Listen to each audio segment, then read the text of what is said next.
கர்த்தருடைய பரிசுத்த நாமத்துக்கு ஸ்தோத்திரம் உண்டாவதாக. சபையை துன்புறுத்தினவர் தான் சவுல் என்பவர். சபை மேலும் மேலும் சபையை துன்புறுத்தின போது கிறிஸ்தவர்கள் படுகிற பாடலே சந்தோஷம் கண்டிருந்தான் சவுல். ஆனால் ஒரு நாள் கர்த்தர் அவனை சந்திக்க புறப்பட்டார்.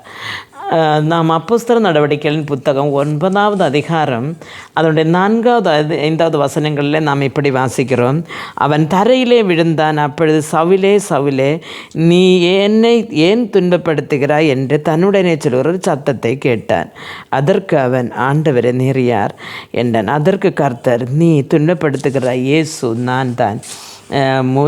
முள்ளில் உதைக்கிறது உனக்கு கடினமாம் என்றார். அருமையான தேவனுடைய பிள்ளைகளை, அப்போது அவன் தன்னுடைய வாழ்க்கையிலே தான் செய்கிறது எல்லாம் நியாயப்பிரமாணத்தின்படி அது சத்தியமானது.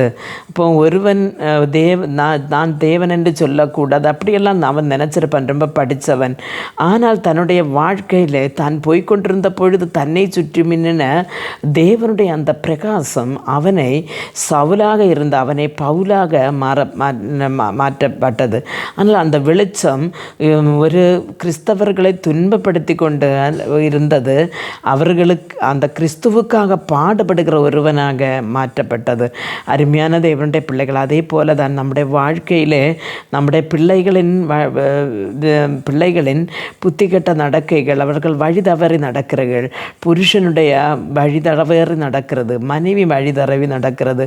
இதே மாதிரி நம்முடைய குடும்ப வாழ்க்கையில் நமக்கு இஷ்டமில்லாமல் ஒரு ஆள் யாத்திரை செய்யும் பொழுது நமக்கு அவர்களை திருத்த முடியாது. இந்த சவுலை யாராலேயுமே திருத்த முடியலை. ஆனால் தேவனுடைய சமூகத்திலிருந்து வந்த ஒரு வெளிச்சம் அவனை பவுலாக மாற்றினது போல, அவனை வேறொரு மனுஷனாக மாற்றினது போல, நாம் யாருக்கு மேலே அவர் ரொம்ப வேதனையாக இருக்கிறோமோ அவருடைய சுபாவங்கள் மாற ஒரு நாள் தேவனுடைய ஆவியானவர் நம்முடைய ஜெபத்தை கேட்டு அவர்களை சுற்றி மின்னுவார். அந்த பிரகாசத்தை கண்டால் ஒருபோதும் அவர்களுக்கு தீமையானதை செய்ய முடியாது.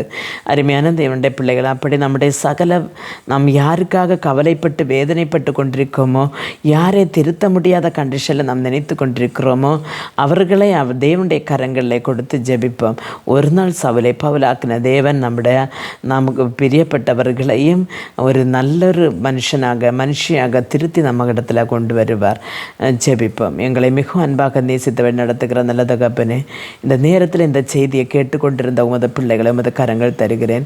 இவர்கள் இந்த நேரத்திலே கர்த்தாவே எதற்காக வேதனைப்பட்டு யாருக்காக கலங்கி தவிர்த்து கொண்டிருக்கிறார்களோ அவர்களே ஆண்டோடைய கரங்களில் தருகிறேன். இந்த நேரத்திலே கர்த்தாவே ஆண்டவரே அவர்களை சவுலே பவுலாக்குனது போல வாழ்க்கையில் ஒரு மாற்றத்தை கொடுத்து உமக்காக வாழ்ந்து உம்முடைய ராஜ்யத்தில் வந்து சேர ஒவ்வொருவரையும் ஆசீர்வதி. இயேசு கிறிஸ்துவின் நாமத்தில் ஜெபிக்கும் போது ஜெபத்தை கேட்டு பதில் அறிஞ்சு உள்ள தகப்பனே, ஆமென்.